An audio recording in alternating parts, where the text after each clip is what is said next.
बहुत समय पहले की बात है। शहर से कोसों दूर रामपुर नाम का एक छोटा सा गांव था। यह गांव अपनी शांति और हरियाली के लिए काफी मशहूर था।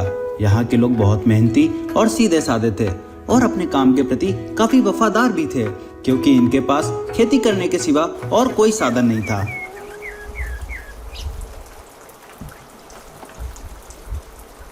इस गांव में एक ऐसा रहस्य था जिसे सालों से कोई सुलझा नहीं पाया था।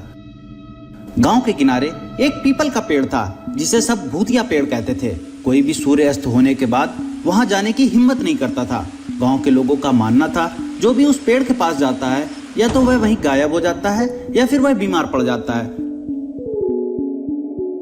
इसी छोटे से गांव में एक मोहन नाम का लड़का रहता था जो उम्र में काफी छोटा और बुद्धि से काफी तेज था। गांव के लोगों से उसने उस पेड़ के बारे में कहानी सुनी तो उसे यकीन नहीं हुआ, क्योंकि मोहन इन सब चीजों पे कोई विश्वास नहीं करता था। और उसने गांव वालों से कहा, ऐसा कुछ भी नहीं होता है और तुम लोग गांव में अंधविश्वास फैला रहे हो। गांव के लोगों ने उसे बहुत समझाया, लेकिन उसने किसी की भी बात नहीं मानी और वहां से अपने घर को चला गया। थोड़ी देर बाद मोहन अपने घर पहुंचा और उसके दिमाग में बार बार उसी पीपल के पेड़ के बारे में ख्याल आता जाता। काफी सोचने के बाद उसने तय किया कि वह इस रहस्य के बारे में पता लगाएगा। अगले दिन उसने अपने दोस्त से मुलाकात की। अगर इस पेड़ में सच में कुछ ऐसा है तो हमें इसका पता लगाना चाहिए। हो सकता है यह एक अफवाह हो और हम लोग इसे सच मान रहे हो। लेकिन उसका दोस्त उसका साथ देने को तैयार नहीं था और उसके दोस्त ने मोहन को समझाया और कहा, मोहन, तुम क्यों अपने जीवन से खिलवाड़ कर रहे हो? वह एक भूतिया पेड़ है, वहां पर किसी आत्मा का साया है जो हमें नुकसान पहुंचा सकता है। लेकिन मोहन ने एक बात नहीं मानी और अंत में मोहन ने खुद उस पेड़ के पास जाने का फैसला किया। उसी रात मोहन अपने घर के बाहर लेटा लेटा उस पेड़ के बारे में सोच रहा था। उसने कई बार सोने की कोशिश की, मगर उसे बेचैनी के कारण नींद ही नहीं आ रही थी।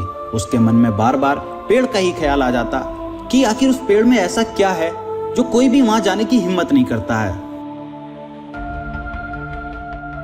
कुछ समय बीतने के बाद एक रात जब पूरा गांव सो रहा था, मोहन चुपचाप अपने घर से निकला और लालटेन लेकर के पीपल के पेड़ की ओर आगे बढ़ने लगा।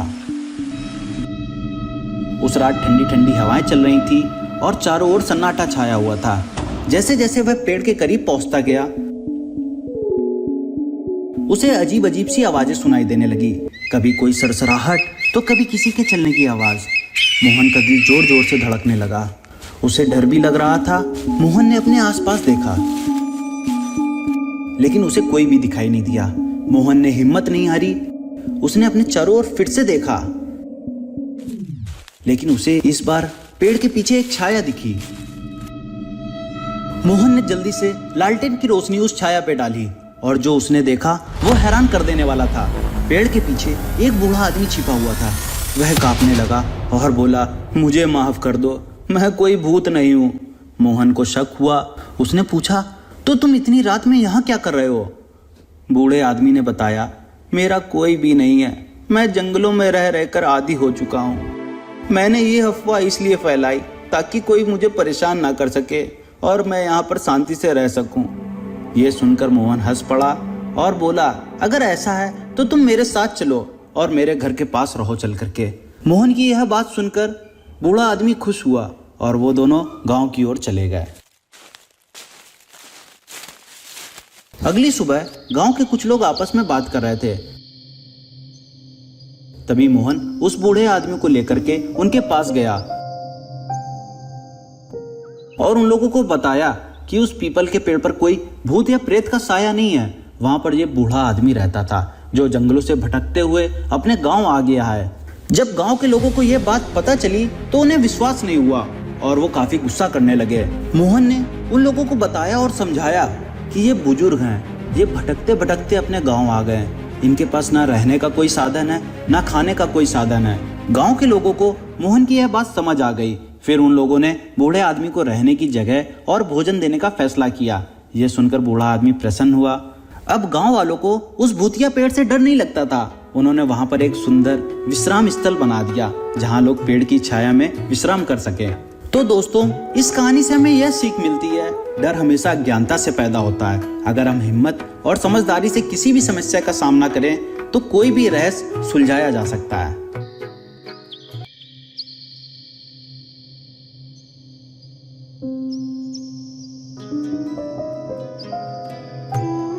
बहुत समय पहले की बात है।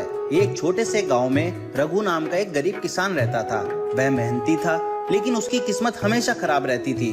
उसके पास जो भी फसल होती, कभी बारिश उसे बर्बाद कर देती, तो कभी उनमें कीड़े लग करके फसल नष्ट हो जाती। गांव के पास एक पुराना मंदिर था, जिसके चारों ओर घना जंगल फैला हुआ था। उस जंगल में एक विशाल सांप रहता था। गांव के लोग उसे नागराज कहते थे और मानते थे कि वह मंदिर की रक्षा करता है। कोई भी उसे देखने की हिम्मत नहीं करता। एक दिन रघु जंगल से लकड़ियां काटकर अपने घर को लौट रहा था। भारी बोझ के कारण उसे थकान महसूस हुई और उसने अपने सर से लकड़ियों का बोझ उतारकर जमीन पर रख दिया और अपनी थकान को कम करने के लिए वह मंदिर के पास एक पेड़ के नीचे बैठ गया। वह पेड़ के नीचे बैठकर आराम कर रहा था, तभी उसे अजीब तरह की आवाज सुनाई दी। उसने इधर उधर देखा, लेकिन उसे कुछ भी दिखाई नहीं दिया। उसने झाड़ियों में कुछ हरकत देखी। जब उसने ध्यान से देखा तो उसके सामने एक बड़ा काला नाग फन फैलाए खड़ा था। रघु डर के मारे कांपने लगा, लेकिन उसने हिम्मत नहीं हारी। वह सांप को देखता रहा और चुपचाप खड़ा रहा। सांप भी बहुत जोरों से उसको ढसने की कोशिश कर रहा था, लेकिन उसने ऐसा कुछ भी नहीं किया। कुछ ही देर बाद सांप ने फुसकारना बंद कर दिया। धीरे धीरे वह अपनी जगह पर चला गया। रघु ने राहत की सांस ली और जल्दी से अपने घर को चला गया। अगले दिन जब रघु जंगल से लकड़ी का गट्ठर लेकर के गुजर रहा था, तो उसे रास्ते में गर्मी का एहसास हुआ। उसने गट्ठर को जमीन पर रखा, तभी उसके सामने नागराज प्रकट हुए और वो फिर से फन को फुसकारने लगे। तभी रघु ने सोचा, कल सांप ने मुझे नहीं काटा। यह शायद उतना खतरनाक नहीं है जितना लोग समझते हैं। कुछ समय बीतने के बाद रघु ने एक कटोरी में दूध लेकर उस मंदिर के पास जाकर सांप के लिए दूध रख दिया और चुपचाप मंदिर के कोने में खड़े होकर नागराज को देखता रहा। कुछ ही मिनटों में नागराज वहां आए और धीरे धीरे दूध पीने लगे। यह देखकर रघु बहुत खुश हुआ। यह सिलसिला कई दिनों तक ऐसे ही चलता रहा। रघु कटोरी में दूध लाकर रखता और नागराज वहां आकर के दूध पीने लगते। अब तो रघु को दूर से देखने की भी जरूरत नहीं थी। रघु हाथ जोड़ते हुए बोलता है, हे प्रभु, इस दूध को पीजिए, ये आपके लिए ही है। नागराज दूध को पीते हैं और चुपचाप अपने रास्ते को वापस चले जाते हैं। यह सिलसिला कई दिनों तक ऐसे ही चलता रहा। अब रघु को सांप से डर भी नहीं लगता था, बल्कि अब वह उसे मंदिर का रक्षक मानने लगा था। रघु की यह आदत गांव के अन्य लोगों को अजीब लगने लगी। एक दिन उसके एक लालची पड़ोसी श्याम ने उसे मंदिर के पास दूध रखते हुए देख लिया। उसने सोचा, अगर यह सांप इस तरह रोज दूध पीता है तो जरूर इसमें कुछ चमत्कारी शक्ति होगी। हो सकता है कि यह सांप इसे सोने या चांदी का खजाना भी देता हो। श्याम ने लालच में आकर एक चाल सोची। उसने गांव में अफवाह फैला दी कि मंदिर के सांप के पास अपार खजाना है और रघु धीरे धीरे उस खजाने को अपने घर ले जा रहा है। यह सुनकर गांव के कुछ अन्य लालची लोग भी शक करने लगे।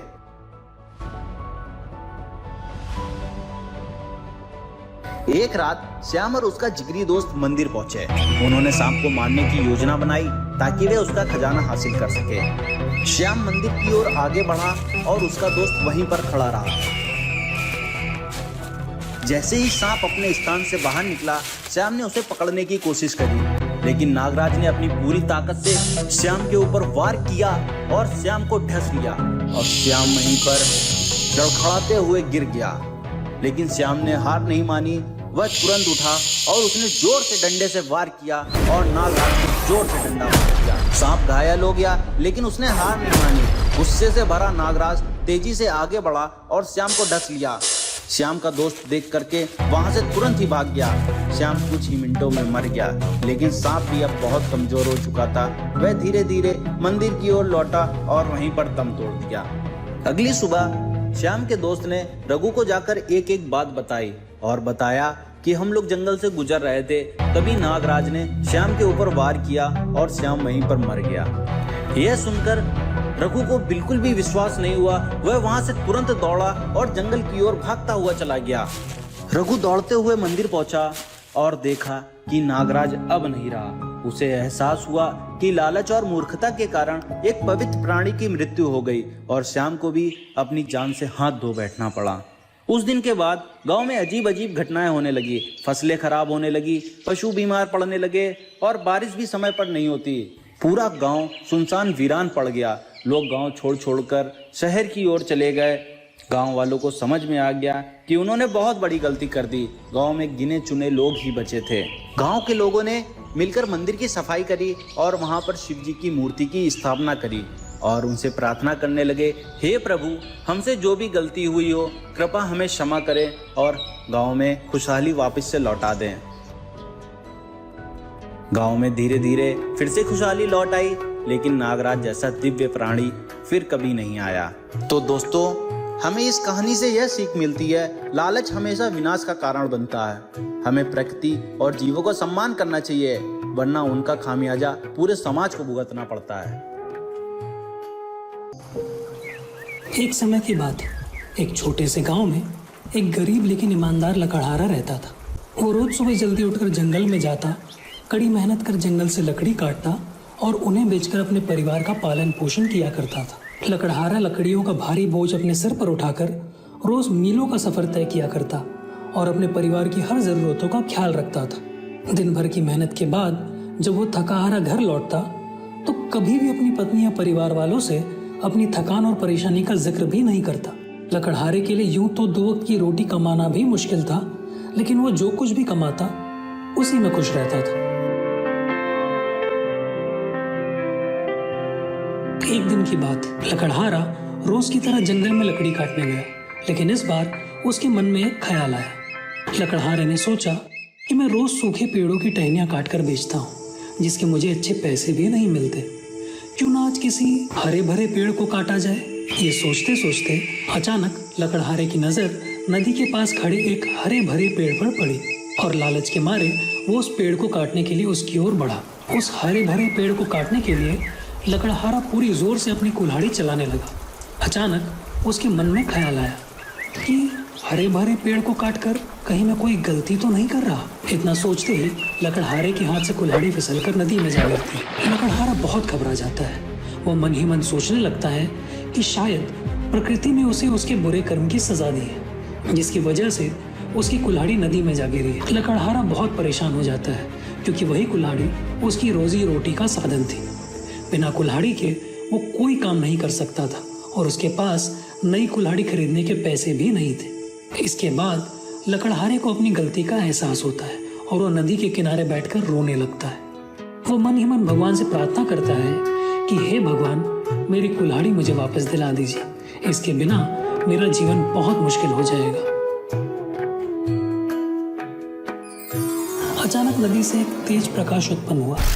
लकड़हारे की सच्ची प्रार्थना सुनकर लकड़हारे के सामने जल देवी प्रकट हो गई। उन्होंने लकड़हारे से पूछा, बेटा तुम क्यों रो रहे हो? लकड़हारे ने हाथ जोड़कर विनम्रता से कहा, हे देवी, मेरी कुल्हाड़ी इस नदी में गिर गई है और वो मेरे जीवन यापन का एकमात्र साधन थी। आप कृपया मेरी मदद कीजिए। लकड़हारे की बातें सुनकर जल देवी मुस्कुराई और बोली, चिंता मत करो बेटा, मैं तुम्हारी कुल्हाड़ी अभी खोज कर लाती हूँ। ये कहकर देवी नदी के अंदर चली गई और कुछ ही देर में एक सोने की चमचमाती कुल्हाड़ी लेकर लकड़हारे के सामने प्रकट हुई। उन्होंने लकड़हारे से पूछा, क्या ये तुम्हारी कुल्हाड़ी है? लकड़हारे ने कुल्हाड़ी को ध्यान से देखा। वो बहुत कीमती और सुंदर थी, लेकिन वो कुल्हाड़ी उसकी नहीं थी। उसने बड़ी ईमानदारी से जवाब दिया, नहीं देवी, ये मेरी कुल्हाड़ी नहीं है, मेरी कुल्हाड़ी तो साधारण लोहे की थी। लकड़हारे की ये बातें सुनकर देवी मुस्कुराई और उन्होंने फिर से नदी में गोता लगाया।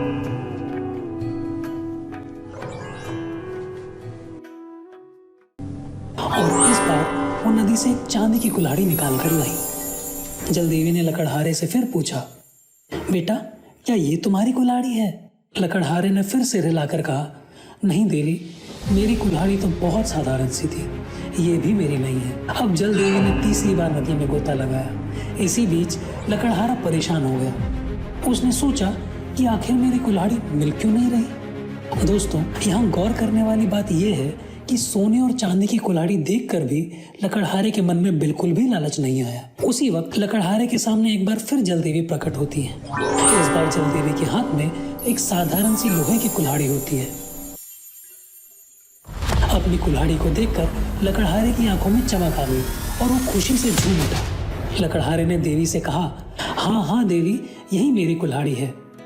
देवी लकड़हारे की ईमानदारी देखकर बहुत खुश होती है और उसे इनाम में सोने और चांदी की कुल्हाड़ी भी दे देती है। जलदेवी लकड़हारे से कहती है कि ये तीनों कुल्हाड़ियां तुम्हारी मेहनत और ईमानदारी के पुरस्कार स्वरूप है। लकड़हारा खुशी खुशी देवी को धन्यवाद कहकर अपने गांव लौट आता है।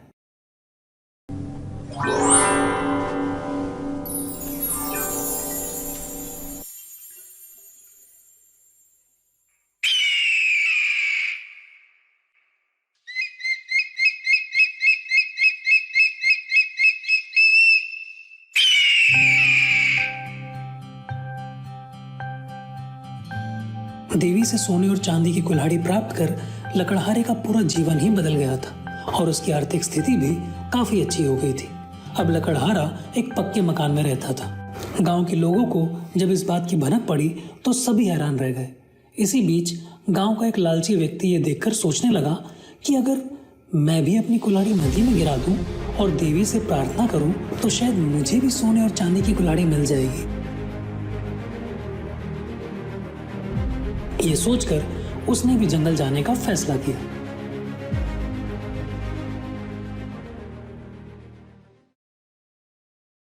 अगले दिन वो जंगल गया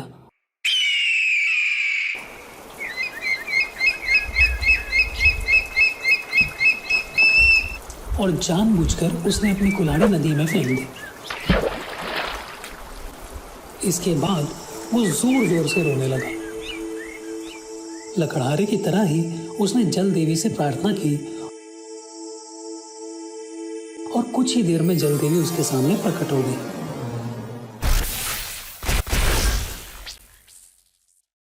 जल देवी बोली, क्या हुआ बेटा? लालची व्यक्ति रोते हुए बोला, हे देवी, मेरी कुल्हाड़ी इस नदी में गिर गई है, कृपया उसे वापस ला दीजिए। देवी ने पहले की तरह नदी में गोता लगाया